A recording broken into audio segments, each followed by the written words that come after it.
आठवी आपण living organism classification and classification of microbes, microorganisms classification.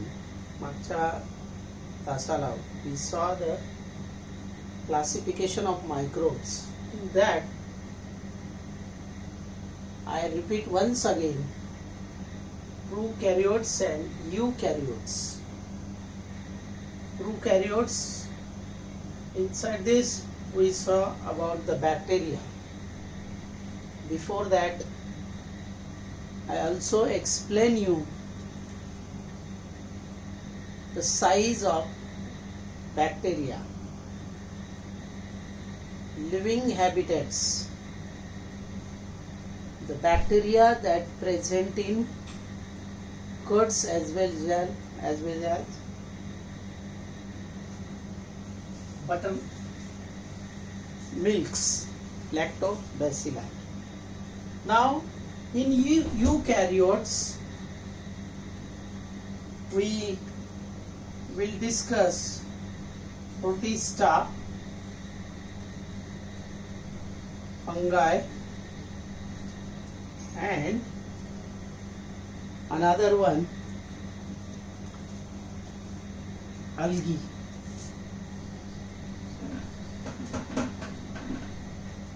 Eukaryotes means present distinct nucleus.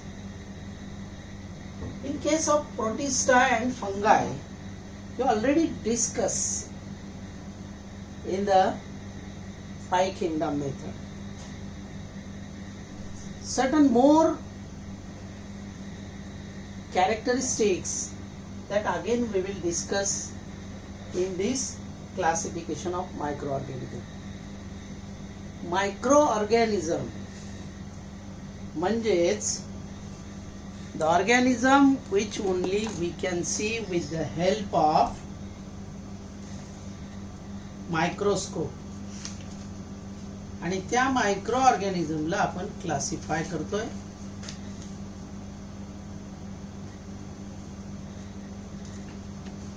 मी मुद्दाम माझ्याकडे तुमची नावं इथे ठेवतोय कारण अतिशय प्रतिकूल परिस्थितीमध्ये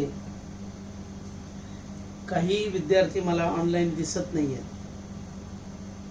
नेहमी आपण टाइम टेबल, तुमच्या मॅडमनेही तुम्हाला टाइम टेबल दिलेला आहे, मी सतत टाइम टेबलची जाणीव करून देतो. याच्या मागचा उद्देश हा असतो, ठीक आहे काही प्रतिकूल परिस्थितीमध्ये तुम्ही वेळेत व्हिडिओ बघू शकत नाही, तासाला उपस्थित नाहीये, पण बऱ्याचदा प्रयत्न करा त्या वेळेनुसार तुम्ही हजर राहिलात तर शिक्षकाशी कम्युनिकेशन करता येतं, आपल्याला काही मुद्द्यावर डिस्कशन करता येतं.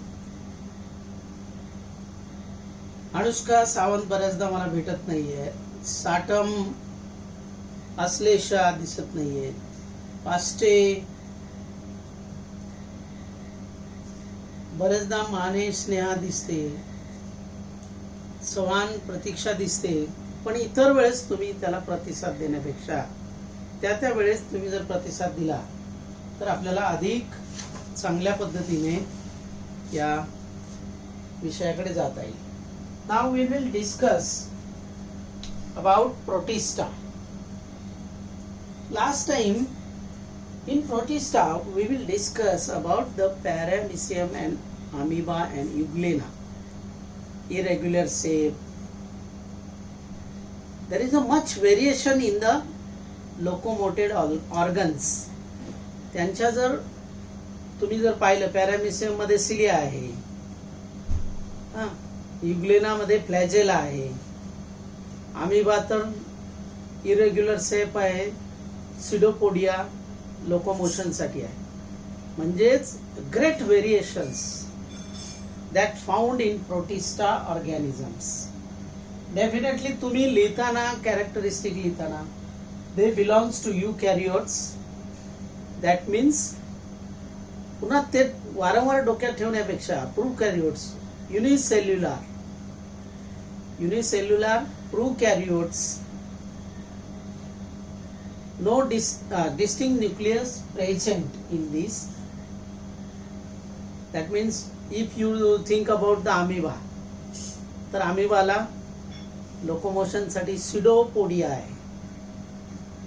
Such types of the size of these microorganism, protista बद्दल आपण बघतोय, size near about 200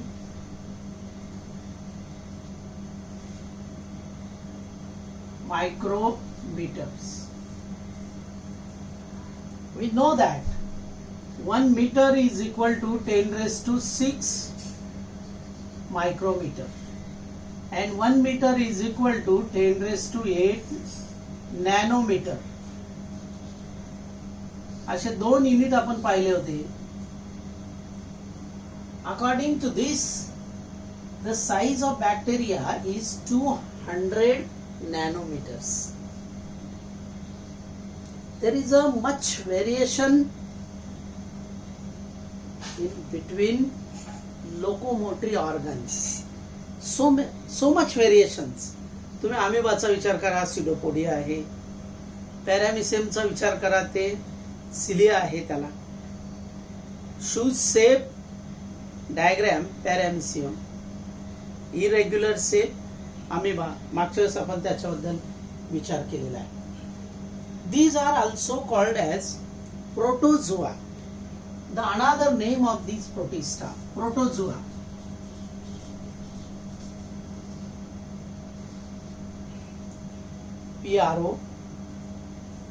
PROTOZOA, protozoa. हे दुसरं नाव आहे त्यांचं.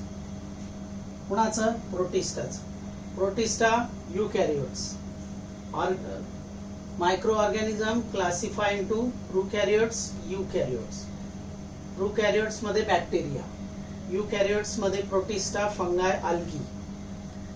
मेनी यामध्ये आपण बरेचसे कॅरेक्टरिस्टिक याचे प्रोटिस्टा, फंगाय आणि अल्गीचे पाहिलेले आहेत. तरी आपण परत रिपीट करतोय. Size 200 nanometers. They are also called as प्रोटोझोआन्स.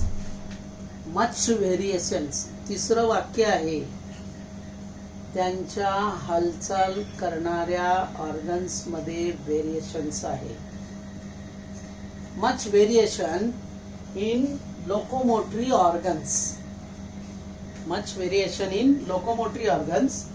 For example तुम्हाला द्यायचं झालं तर अमिबा सिडोपोडिया, पॅरामिसियम सिलिया, युग्लेना फ्लॅजेला. इन दिस पॅरामिसियम आणि अमिबाच्या बाबतीत जर तुम्ही विचार केला तर हे पॅथोजेनेटिक आहे. लक्षात घ्या, pathogenetic.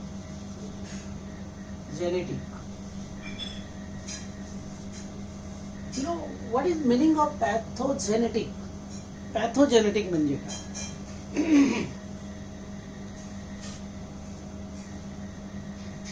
Do you hear the name of pathogens? रोग जंतु, पैथोजन. पॅथोजन हे नाव ऐकले तुम्ही. पॅथोजन मीन्स रोग जंतू. म्हणजेच काय आपण म्हणतो? The micro organism which are responsible for certain disease. The micro organism which are responsible for certain disease. when they enter in our body they causes certain disease. That means जर आपल्या त्यांनी शरीरात प्रवेश केला तर ते आपल्या शरीरामध्ये रोग निर्माण करतात आणि म्हणून त्यांना आपण काय म्हणतो? रोगजन्य. तसे these are the protozoans are pathogenic.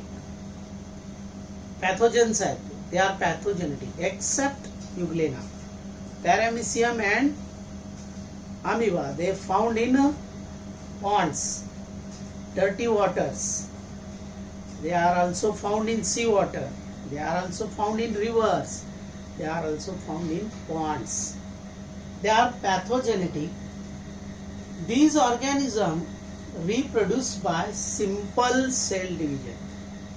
Simple cell डिव्हिजनने हे रिप्रोड्यूस होतात. Within 20 minutes they become doubles. मागच्या वेळेस सांगितलं तुम्हाला. Simple. Then entamoeba histolytica. Entamoeba histolytica is a pathogenetic, is a protozoan, is a organism which cause amoebiasis disease in our body.